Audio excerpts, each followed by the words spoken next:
गौरव से अनुरोध करेंगे कि वो यहाँ आए और अपना संक्षिप्त परिचय रखें। यहाँ पर आए सभी अभिभावकों एवं शिक्षकगण और हमारे प्यारे भाइयों और बहनों, आप सभी को इस स्वतंत्रता दिवस की ढेर सारी शुभकामनाएं। हम लोग आज 77वां स्वतंत्रता दिवस मनाने के लिए यहाँ उपस्थित हुए हैं और यह एक और खुशी की बात है कि यहाँ जो ग्रामीण युवा प्रकोष्ठ चलाया जाता है उसका यह दूसरा वार्षिक महोत्सव है। यही वो दिन था जिसने नीतीश भैया के द्वारा एक युवाओं का सेमिनार चलाए जाने के लिए शुरू हुआ था। 15 अगस्त 2021 को ग्रामीण युवा प्रकोष्ठ का शुरुआत की गई एक छोटी सी कमरे में, लेकिन आज के समय में एक बहुत बड़े रूप ले चुका है। और यह जो ग्रामीण युवा प्रकोष्ठ है, जब नीतीश भैया हमें बताते हैं कि जब हमने भी पढ़ाई करने के लिए पटना गए थे तभी वहाँ हमें मनीष भैया का मार्गदर्शन मिला था और हमने भी वहाँ सीखे और हमारे अंदर परिवर्तन हुआ। तो हमने भी सोचा कि एक छोटे से गांव इस समाज को बदला जाए, इसी उद्देश्य को लेकर यह ग्रामीण युवा प्रकोष्ठ चलाया जाता है। इसमें बताया जाता है कि हम पढ़ाई के साथ साथ अपने जीवन को किस प्रकार जिए, हम अपने आप को कैसे अच्छे से जीवन व्यतीत कर सके। इन्हीं सभी के साथ यहाँ आते हैं। हमने भी दिसंबर 2021 में इससे जुड़े हैं और जब से आज तक हमने लगातार यहाँ जुड़ते रहे हैं। और हमने जब से जुड़े हैं तब से एक ही बात सिखाते हैं कि सुबह उठते हो तो सबसे पहले मेडिटेशन करो, गायत्री मंत्र करो, क्योंकि कहा जाता है, किसी किताबों में लिखा है कि ये जो मंत्र की शक्ति है ये सभी भौतिक शक्तियों से बढ़कर है। क्योंकि इनको जो देश की क्रांति में जैसे महात्मा गांधी, वीर भगत सिंह, वीर कुंवर सिंह ने जो देश की आजादी में भाग लिए थे, वो भी सुबह उठकर पहले 45 मिनट से 1 घंटे से लेकर गायत्री मंत्र करते थे। और जो राष्ट्रपति, जिसे हम जो वो एक वैज्ञानिक भी थे, डॉक्टर APJ अब्दुल कलाम, वो भी खुद अपनी जीवनी, उनकी एक किताब है उसमें उन्होंने खुद लिखे हैं कि हम भी सुबह उठ के आधा घंटा ध्यान करते थे जिससे हमें शक्तियां मिलती थी। और यह जो ग्रामीण युवा प्रकोष्ठ है तो इसमें भी यही बताया जाता है। और आज ऐसा जमाना है कि सब चीज को चार्ज करना पड़ता है। जैसे हम मोबाइल चलाते हैं तो मोबाइल को चार्ज करना पड़ता है तब हम उसे दिन भर चला पाते हैं। लैपटॉप चार्ज करते हैं, मोटरसाइकिल चलाते हो तो उसमें तेल डालते हैं क्योंकि उसका चार्ज हुई है। तो हम अपने जीवन में रोज व्यतीत करते हैं, हम अपने दिनचर्या बिताते हैं, तो हम अपने को भी चार्ज करना होगा। तो वह चार्ज है गायत्री मंत्र, क्योंकि इनको महापुरुषों ने जपा है। वो पहले पुरुष ही थे, जब गायत्री मंत्र जपना शुरू किए तो महापुरुष बने थे। ये जो ग्रामीण युवा प्रकोष्ठ है हर एक साल कुछ पेड़ लगाने का काम करते हैं और योग भी सिखाया जाता है।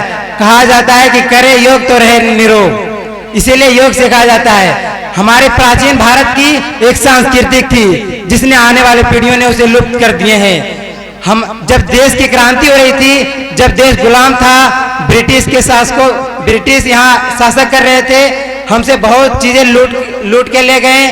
तो तभी कुछ क्रांतिकारी ने जगे, सोचे कि अगर इसी प्रकार चलता रहा तो हमारा भारत का विकास नहीं हो सकेगा। इसी को आगे बढ़ाने के लिए उन्होंने एकजुट हुए और देश को आजाद करा है। आज हमारे पास जो कुछ भी है उन्हीं की देन है। उन्होंने हमें बहुत कुछ दे करके गए हैं। अब हमारा दौर चल रहा है तो हमें अपने आप से पूछना चाहिए कि हमने आगे आने वाले पीढ़ियों को हम क्या दे सकते हैं। हमको भी आगे आने वाले पीढ़ियों को कुछ देना चाहिए। जब हम संघर्ष करेंगे, जब अपने आप को अंदर से मजबूत करेंगे, दृढ़ संकल्पित रखेंगे, तभी हम आगे आने वाले समाज को कुछ दे सकते हैं। और हम अगले बात बाल संरक्षण के बारे में बताने जा रहा हूँ। इसमें कहा जाता है कि जैसे अगर आप एक पेड़ लगाए हैं और आप चाहते हैं कि उसको बहुत लंबा ले जाना है तो छोटे से ही छांटते जाते हैं। अगर उसको ना छांटकर अगर बड़ा हो जाए तब उसे छांटेंगे तो बहुत मेहनत होगा। ठीक उसी प्रकार यहाँ जो बाल संस्कारशाला चलाया जाता है, वहाँ छोटे छोटे बच्चों के अंदर संस्कार भरा जाता है। शिक्षा के साथ साथ कहा जाता है कि आज के जमाना में बिना शिक्षा के कुछ नहीं हो सकता है, कि आज के जमाना में बिना शिक्षा के कुछ नहीं हो सकता है। तो हमारा भी यह कहना है कि सिर्फ शिक्षा से सब कुछ नहीं हो सकता है। जैसे कि आप लोग कई समाचार सुनते होंगे कि किसी ने आत्महत्या कर लिया, किसी ने फांसी अपने आप को लगा लिया। तो इन्हीं सब से बचने के लिए यहाँ एक ग्रामीण युवा प्रकोष्ठ और बाल संस्कारशाला के माध्यम से चलाए जा रहे हैं। जैसे देश की क्रांति हुई, यह क्रांति इसलिए हुई थी क्योंकि ब्रिटिश यहाँ हम सब पर शासन कर रहे थे। तो आज भी एक क्रांति बची हुई है, वह है विचार की क्रांति। क्योंकि आज के समाज में, आज के गांव में लोगों का विचार गलत हो गया है। आज के लोग कोई नहीं ऐसा सोचते हैं कि दूसरे को आगे बढ़े, चाहे दूसरे को कुछ फायदा हो या ना हो, लेकिन हमें फायदा जरूर होना चाहिए। तो इन्हीं सभी को बदलने के लिए यह सब कार्यक्रम चलाया जा रहा है। और यह जो विचार क्रांति है, इसमें विचारों को बदलने के लिए प्रयास किया जाता है। यह विचार तभी बदल सकता है जब अपने अंदर के विचार को शुद्ध रखेंगे। और यहाँ आते हैं तो ग्रामीण युवा प्रकोष्ठ में तो यहाँ सिखाया जाता है कि हमारे मन में दो विचार हैं, नेगेटिव और पॉजिटिव। जिसको हम ज्यादा खान पान करेंगे वही आगे विकसित होगा। अगर हम चाहते हैं कि अपना पॉजिटिव सोच के साथ जिए तो अंदर के दृढ़ संकल्पित और साथ साथ मंत्र का उच्चारण करना होगा। जैसे मैं एक कहानी बताता हूँ कि एक डॉक्टर थे, कुछ शराबियों को बैठा दिए और उन पर रिसर्च कर रहे थे कि एक गिलास में शराब रखे और एक गिलास में पानी। जब शराब में कुछ कीड़े मकोड़े को डालें तो कीड़ा मकोड़ा जो था वह मर गया और जो पानी था उसमें नहीं मरा।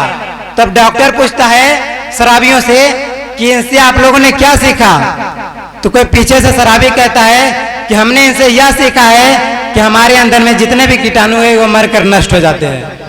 लेकिन डॉक्टर यह सिद्ध नहीं करना चाहता था, वह यह बताना चाहता था कि यह छोटा कीट है तो इस पर धीरे धीरे प्रभाव पड़ता है। उसी प्रकार हमारा बड़ा शरीर है तो हम पर भी धीरे धीरे प्रभाव पड़ेगा। इन्हीं सभी को बदलने के लिए हम अपने कैसे पॉजिटिव सोच के साथ जिए, कैसे अपने बड़ों के साथ आदर करें, कैसे मान सम्मान करें, वही सभी यहाँ बताया जाता है।